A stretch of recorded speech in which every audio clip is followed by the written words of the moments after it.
The following KQED production was produced in high definition.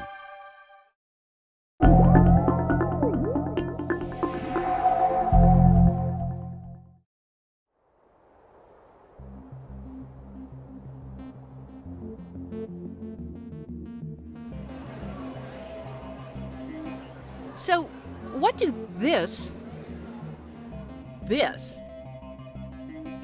and this have in common? Brace yourself. They're all algae. The Earth is home to more than 30,000 species of algae, a family of bizarre organisms that are neither plant nor animal. They're found from the tropics to the poles. Some are bigger than you, others are too tiny to see with the naked eye.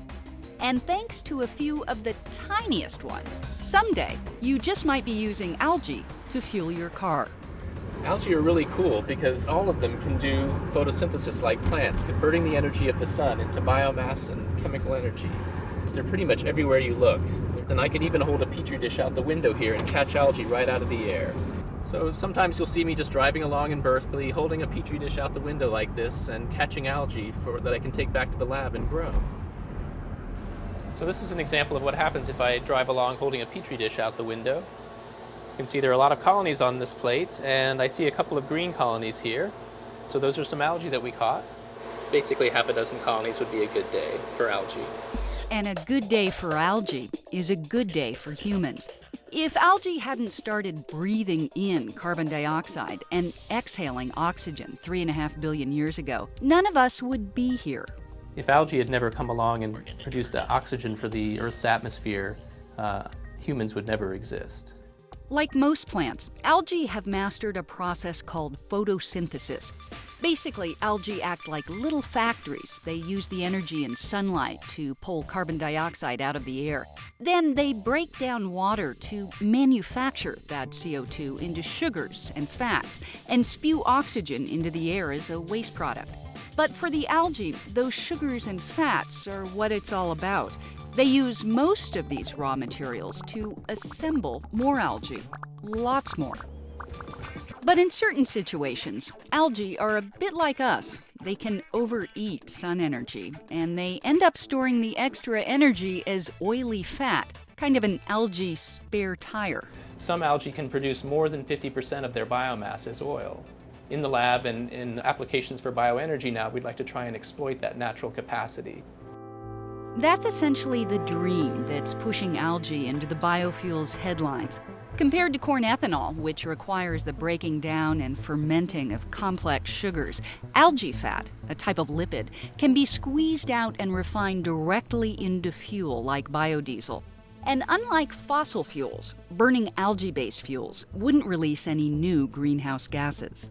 Ideally, the overall process will be carbon neutral. The algae take up carbon dioxide, then that carbon dioxide gets re-released with no net increase in the CO2, carbon dioxide in the atmosphere. It sounds great as a concept, but it's still not quite ready for prime time. For one thing, algae don't want to give up their precious oil, and they've developed a pretty tough skin to protect it. Getting the oil out isn't easy, and before you can do that, you need to start with a serious volume of algae, and that requires land. How much land? This'll give you an idea. Along the southern edges of San Francisco Bay is a network of strangely colored, shallow, man-made ponds. They're actually massive industrial salt evaporation ponds. But the crazy colors come to you courtesy of various families of wild algae that grow near the surface. What you see out here is about 50 acres of ponds maybe, and this would be typical size for an algae pond. Massive open ponds have long been considered the cheapest way to grow algae for biofuels. But oil used to be so cheap, it just wasn't worth the effort. Well, that era's over, and algae oil companies like Bob Walsh's Aurora Biofuels in Alameda are up to their knees in open algae ponds again. Our vision is you're going to have several thousand acres that will produce 120 million gallons a year using salt water and land that's barren land that food can't grow. On paper, algae biofuels seem like the answer to everyone's questions. Finally, a carbon-neutral fuel that we can simply swap in for fossil fuels. But algae aren't the first biofuel source to be sold as the answer to everything. Remember corn ethanol?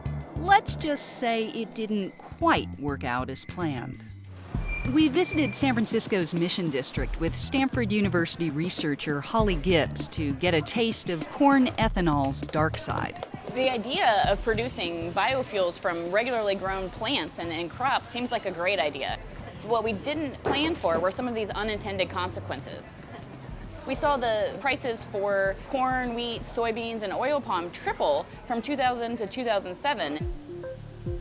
In fact, the 2007 U.S. ethanol mandate contributed to a nearly immediate spike in the price of corn worldwide. That translated to a 400% increase in the price of corn tortillas, sparking protests in Mexico and elsewhere. And the dangerous chain reaction continued from there. To make up for U.S. farmland that had changed over to biofuel crops, countries all over the world took up the slack by dedicating new lands to food crops, and they cut down and burned rainforests to do it. But consider this, burning cleared forests already contributes more greenhouse gases to the atmosphere than the total exhaust from every vehicle in the world. And Holly Gibbs' research makes it clear, more and more forests are being burned to make room for crops.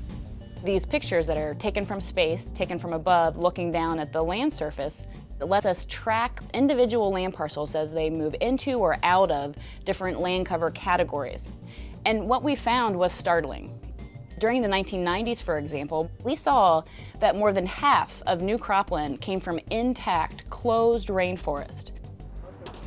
When we fuel our cars up with biofuels, we are effectively burning rainforests in our gas tanks. But algae ponds are different, right? You don't have to clear forests for them, and algae can grow in brackish or salt water where you can't grow crops. Then again, algae takes up a lot of space, usually far from the city. And the city is where you find factories and power plants, the most concentrated source of algae's favorite food, CO2. Here's how it would work. Just plop down an industrial warehouse next to a factory. Then pipe the CO2 belched out of the factory's smokestack straight into the hungry algae in the warehouse. And inside the warehouse, you might find something like this. It's a working prototype of a device called a photobioreactor, which is being developed by Origin Oil, a Los Angeles company. A lot of people would think these are lovely Christmas trees or disco lights. It's really the algae's taste, it's not mine. It's a proven fact that algae has better reception of light in the blue and the red wavelengths. These disco lights actually get the algae to do photosynthesis and grow. Origin Oil's idea is to scale up the individual containers to 10,000 gallons each. A setup like this could generate 1,000 gallons of algae oil per acre per day. The Helix bioreactor is pretty flashy packaging. Some algae scientists call it a techno-toy that's just too expensive to provide a large-scale solution. And think about this. If algae biofuels are about harnessing the sun, where's the solar source? The devil's bargain in indoor production of algae is that you are now going to go away from direct sunlight. You've got lights, pumps, chillers, and all these things add up to an energy penalty. For Eckelberry, the added energy cost of supplying indoor light and climate control are worth paying when you compare it to the total energy produced by his algae well. So how soon are we going to run high-powered vehicles like jets on algae biofuel? The answer? Now. In January of 2009, jet fuel refined partly from algae oil was used to power a 2-hour experimental flight. For the growing number of algae biofuel startups around the globe, it was a shining proof of concept. But considering that algae biofuels currently cost a whopping $8 per gallon, it's a pretty tough vision to sell right now. Still, when weighed against the other biofuels options, it's hard not to get excited about algae's future. vegetation gives you fuel. Algae has a great deal of potential, and part of the reason is that it overcomes some of these limitations we saw with the crop-based or land-based biofuels. We need to be cautious as we move forward. We need to think about some of the unintended consequences, the ripple effects or chain reactions that we might not be thinking of on the surface. 10 years from now, what is this going to look like? From pond scum to power source. It sounds too good to be true, and it may be. It's still unclear if there's enough land to use open ponds effectively, or if bioreactors are just too expensive to scale up to factory size. Still, at the risk of being overly optimistic, isn't there something poetic about the possibility that last week's lowly slime, sushi, face cream, may just turn out to be next week's future fuel?